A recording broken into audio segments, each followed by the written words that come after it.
Hello friends, welcome back to your own channel share market with CK. आज हम बात करेंगे बहुत ही ज़बरदस्त शानदार स्टॉक के बारे में। उसका नाम बालकृष्णा इंडस्ट्रीज़ के बारे में। बहुत ही लाजवाब स्टॉक है, मेरा फेवरेट स्टॉक है और टायर का मैं इसको सबसे बेहतरीन स्टॉक मानता हूं। चाहे वो अपोलो टायर होगा, चाहे कोई भी होगा, मैं उन सबसे बहुत ही शानदार शेयर मजबूती के हिसाब से मानता हूँ।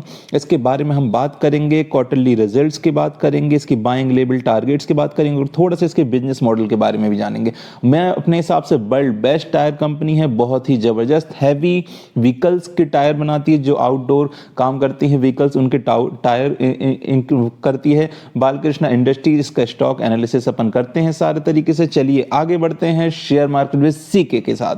चलिए सबसे पहले हम इसके बिजनेस के बारे में बात करेंगे। देखिए ज़बरदस्त बिजनेस है। सबसे पहले हम इसकी बात करते हैं मार्केट कैप की। देखिए यहाँ पे जो मार्केट इसका फैला हुआ है 17% फैला हुआ है यूएसए में। 17% मार्केट कैप्चर करके रखा है इसने यूएसए का। यूरोप का तो 51% मार्केट कैप्चर करके रखा है, 51% यूरोप। अगर हम इंडिया का बात करेंगे तो इंडिया का 18%। आपने देखा होगा बड़ी बड़ी जो जेसीबी हो गई या फिर वॉल्वो हो गई, सारे के टायर्स ये बनाती है। बाकी रेस्ट ऑफ द वर्ल्ड 14%। मतलब इसका वर्ल्ड में बहुत ज़बरदस्त कॉम्पिटिशन है, इसका बहुत ज़बरदस्त मार्केट शेयर है वर्ल्ड वाइड। बात करेंगे तो अगर हम बात करेंगे इसके कुछ ब्रांड्स की, तो जो इसके टारगेट टायर यूज करते हैं, आपने देखा होगा जॉन डियर आपने बड़ी बड़ी मशीनरीज भी देखी होंगी। और जो अभी आजकल एग्रीकल्चर में देखेंगे तो ट्रैक्टर्स आप देख रहे होंगे जॉन डियर की यूज है। उसमें टायर जो यूज होता है वो है, आप देखेंगे तो ये बालकृष्णा इंडस्ट्रीज का है, BKT का टायर यूज होता है। John Deere, Bomag, Same and CNH, ये फरारी जैसी कंपनियां भी इसका टायर यूज करती हैं। वॉल्वो आपने बसेस देखी होंगी, वॉल्वो की सारे इसके साथ टायर है, इनके टायर यूज करते हैं। JCB मशीन आपने हर जगह चलती हुई देखी होगी। और ये मैं आपने शायद सुना हो नहीं, लेकिन ये तीन आपने जो बड़े बड़े व्हीकल्स देखे होंगे वॉल्वो में आपने सफर किया होगा। जॉन डियर ट्रैक्टर्स, अगर आप कभी एग्रीकल्चर सेक्टर से रिलेटेड है तो आपको पता होगा कितना जबरदस्त ट्रैक्टर है। और अगर हम JCB की बात करेंगे तो वो तो आपने हर जगह देखी होगी, हर किसी के घर के आसपास काम करके जरूर गई होगी। तो सारे ये जो कंपनियां हैं बड़ी बड़ी, सारी यूज करती हैं बालकृष्णा इंडस्ट्रीज के टायर्स को। हैवी व्हीकल्स के टायर मैन्युफैक्चरिंग कंपनी है, बहुत ही जबरदस्त। अगर हम बात करेंगे इसके क्वार्टरली रिजल्ट्स की, तो देखिए क्वार्टरली रिजल्ट्स में आपको साफ नजर आ रहा होगा। यहाँ पे जो सितंबर में इसका जो नेट सेल थी 1577 थी, वो थोड़ी सी घट के 1509 हुई है। अगर हम बात करेंगे पिछले साल के मुकाबले, लेकिन दिसंबर 19 में जो सेल्स थी वो देखिए यहाँ से अच्छी खासी ग्रोथ हुई है। जहाँ 1100-1150 के आसपास थी, वहाँ 1500 सेल्स आई हैं। अगर हम बात करेंगे ऑपरेटिंग प्रॉफिट की, तो देखिए पिछले साल के मुकाबले अच्छा खासा इंक्रीज हुआ है, लेकिन लास्ट क्वार्टर के मुकाबले थोड़ा सा डिक्रीज हुआ है। इंटरेस्ट की बात करेंगे, अगर हम नेट प्रॉफिट की, कंसोलिडेट नेट प्रॉफिट की बात करेंगे, तो आपको थोड़ा सा यहाँ पे पिछले साल के मुकाबले तो जबरदस्त प्रॉफिट नजर आ रहे होंगे, लेकिन पिछले क्वार्टर के मुकाबले थोड़ी सी गिरावट आपको नजर आ रही होगी। लेकिन अगर हम बात करेंगे चेंजेस, आपको दिख रहे होंगे ये 4 to 4.5% के चेंज हुए हैं। क्वार्टरली रिजल्ट बहुत ही जबरदस्त है पिछले साल के मुकाबले में, लेकिन पिछले क्वार्टर के मुकाबले थोड़ी सी वीकनेस बनी हुई है। लेकिन अभी जो लॉकडाउन की प्रॉब्लम्स चल रही थी, उनके बाद इंडस्ट्रीज बंद थी, तो थोड़ा बहुत तो प्रॉब्लम्स क्रिएट होंगी ही, लेकिन जबरदस्त फंडामेंटल्स के साथ, बहुत ही स्ट्रांग मार्केट शेयर के साथ ये स्टॉक है। अगर हम बात करेंगे इसके चार्ट्स की, तो देखिए चार्ट्स में आपको नजर आ रहा होगा जो 1 वीक में लगभग 3 से 4% टूटा हुआ ये स्टॉक। और अगर सेंसेक्स की बात करेंगे तो मात्र 0.5% अप है। अगर हम बात करेंगे 1 ईयर में, तो 1 ईयर में देखिए 1 ईयर में ये स्टॉक लगभग 29 से 30% अप मूव दिखाया है। जबरदस्त रिटर्न जनरेट किए हैं कोरोना के प्रॉब्लम्स के बाद भी। यहाँ सेंसेक्स सिर्फ 26% उसके नीचे ही चल रहा है। अगर हम बात करेंगे 3 इयर्स की, तो 3 इयर्स में जहां से सेंसेक्स 52% भागा हुआ है, बालकृष्णा इंडस्ट्री ने 41% की शानदार ग्रोथ बताई है।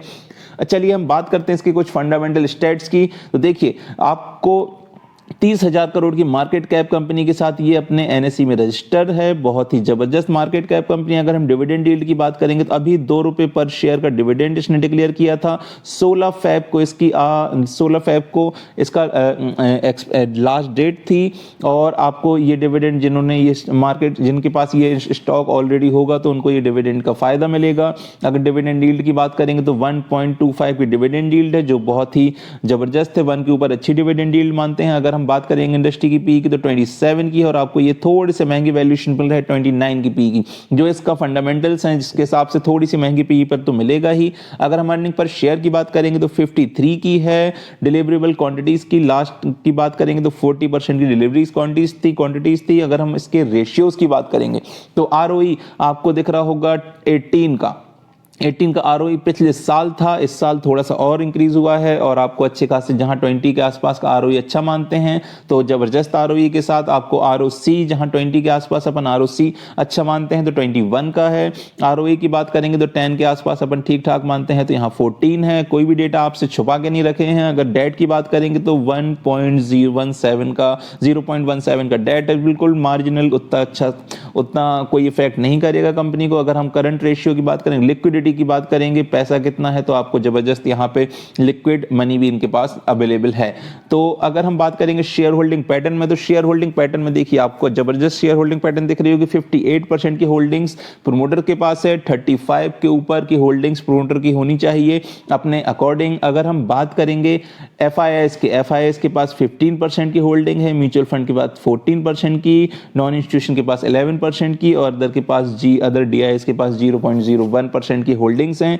कोई भी प्रोमोटर होल्डिंग प्लेज नहीं है, ये सबसे अच्छी बात है। कुछ भी चीज गिरवी नहीं है और लिक्विड मनी इनके पास है। अगर हम बात करेंगे एफआईआईएस की तो देखिए एफआईआईएस ने 15% यहां पे शेयर्स बढ़ाए हैं। स्टॉक दिसंबर के महीने में अगर हम बात करेंगे तो 15% एफआईआईएस के होल्डिंग में इंक्रीज हुआ है। सितंबर में देख लीजिए यहाँ पे नेग्लिजिबल था, आपको दिख रहा होगा। म्यूचुअल फंड्स की थोड़ी सी घटी है, नॉन इंस्टीट्यूशन की थोड़ी घटी है, अदर डीआईएस की थोड़ी सी घटी है। जो डीआईएस का पैसा है वो एफआईआईएस ने बाय किया है। तो आप देख सकते हैं फाइनेंशियल ट्रेंड की बात करेंगे तो यहाँ पिछले साल तक का है, अभी का तो बड़ा ही है। बाकी रेवेन्यू आपको लगातार इंक्रीज होता हुआ नजर आ रहा है, यहाँ पे भी प्रॉफिटेबिलिटी भी इंक्रीज होती हुई नजर आ रही है।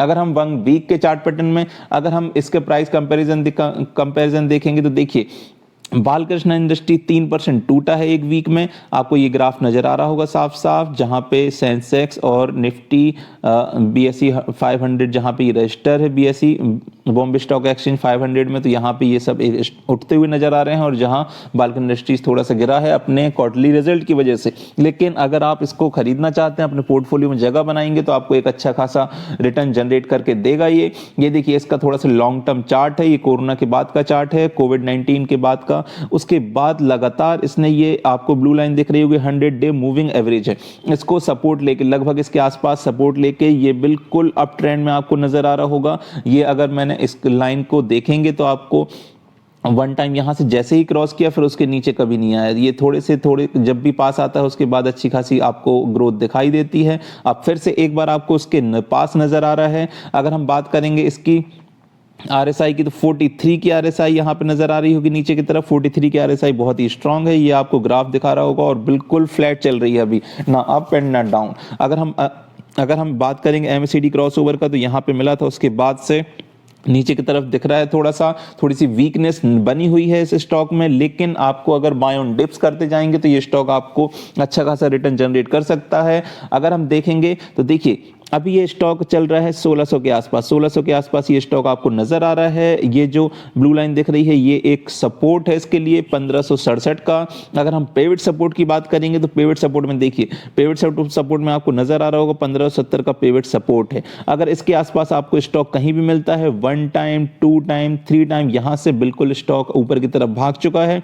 अगर आप चाहें तो यहां से स्टार्ट कर सकते हैं बाइंग, 1570 के आसपास आप बाइंग इनिशिएट कर सकते हैं। उसके बाद अगर आपको और स्टॉक और नीचे मिलता है तो आप आराम से फिर आप 1500 के आसपास भी आप एक अच्छा खासा सपोर्ट आपको यहाँ पे दिख रहा होगा। ये रेजिस्टेंस था जो अब सपोर्ट बन चुका है और 1500 के आसपास फिर से आप इसमें बाइंग कर सकते हैं। ये दो लेवल्स हैं हमारी तरफ से, इससे नीचे जाने की उम्मीद मुझे नहीं लग रही है, स्टॉक इससे नीचे जाएगा। अगर हम थोड़ा सा और इसका एनालिसिस कर लेंगे तो देखिए ये दो लेवल्स हैं, एक ये मैंने आपको लेवल्स बताया 1450 से 1500 के बीच का एक ये लेवल है, यहाँ पे आप बाइंग कर सकते हैं।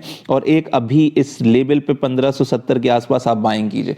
आपको अच्छे खासे बेनिफिट प्रोवाइड करेगा, क्योंकि अपन मेरे अलावा तो आप देखेंगे अगर हम शेर खान की बात करेंगे तो 1800 के टारगेट्स दिए हैं इन्होंने ये टारगेट्स दिए थे 11 फरवरी को। अगर हम बात करेंगे आईसीआई डायरेक्ट की, तो आईसीआई डायरेक्ट ने भी टारगेट्स दिए थे 2100 के जबरदस्त बाय रेटिंग्स दी थी आईसीआई, और इन्होंने 10 फरवरी को दी थी। 10 फरवरी के बाद आज आपको दिख रहा होगा आज और गिरावट में आपको ये स्टॉक मिल रहा है। अगर हम बात करेंगे आनंद राठी की, तो 1686 का टारगेट्स दिए थे, और जब आपको दिख ही रहा होगा सारे टारगेट्स, और ये टारगेट्स आपको ये नजर आ रहे होंगे। देखिए अगर हम आईसीआईसीआई का छोड़ दें तो वो तो 2100 बहुत ज्यादा है। अगर हम 1800 के भी टारगेट लेके चलेंगे, जो इसका आपको रिसेंटली हाई दिख रहा है, उसके बाद यहाँ पे देखिए यहाँ पे अच्छी खासी और गिरावट हो गई है, तो आपको एक अच्छा खासा बेनिफिट देगा ये शेयर। यहाँ से अगर आप बाय करेंगे डिप्स में, जब भी आपको गिरावट में कोई स्टॉक मिलता है जबरदस्त और स्ट्रॉन्ग स्टॉक, फंडामेंटली स्ट्रॉन्ग, जो जिसकी कोई वीकनेस नहीं है, वो स्टॉक आपको मिलता है, तो आप उसको अपने पोर्टफोलियो में जरूर जगह दें, और थोड़ा सा उस शेयर को टाइम दें, उसको शेयर को उठने का टाइम दें। अगर वो आपके खरीदने के बाद और गिरता है तो उसको और बाय करें। एक पैटर्न होता है खरीदने का। देखिए जैसे 10 आपके पास शेयर हैं, तो 10 पहले आप 5 खरीद लीजिए, अगर उसके बाद गिरता है तो उसके बाद आपको 5 और खरीदने। या फिर एक पैटर्न और होता है, पहले आप 10 शेयर आपको खरीदने हैं, तो पहले आप करीब 4 शेयर खरीद लीजिए, फिर उसके बाद 3 और खरीद लीजिए, और फिर उसके बाद बचे हुए 3 और खरीद लीजिए। तो इससे आपका एक अच्छा खासा एवरेज बन जाता है बीच में। जैसे आपने कोई शेयर 2000 का खरीदा, और 2000 के बाद फिर वो आपको अगर 1900 पे मिल गया तो 1900 का खरीद लीजिए, फिर आपको 1800 पे मिल गया तो 1800 पे खरीद लीजिए, फिर आपका एक एवरेज आ जाएगा 1900, और आप जब भी 2000 जाएगा तो आपको अच्छा खासा बेनिफिट देगा 10% का, जो एक तरीके का इन्वेस्टमेंट प्लान होता है। इस तरीके से आप इन्वेस्टमेंट करेंगे। 2 तरीके बताए मैंने, दोनों तरीके से कोई भी चूज कर सकते हैं। चलिए ये सब था आज के लिए बालकृष्ण इंडस्ट्री के लिए हमारे तरफ से। आपको हमारा वीडियो कैसा लगा हमें जरूर कमेंट में बताइए। आपको अच्छे खासे बेनिफिट देगा, आप इसको जरूर खरीदिए। मेरे हिसाब से बाइंग रेटिंग है, टारगेट्स आपको 1800 के आसपास के हैं, थोड़ा सा वेट करना पड़ेगा। बहुत ही जबरदस्त स्टॉक है। हमारे साथ बने रहने के लिए धन्यवाद। हमारे चैनल को लाइक करें, सब्सक्राइब करें, जो हमें मोटिवेट करता है। जय हिंद, जय भारत।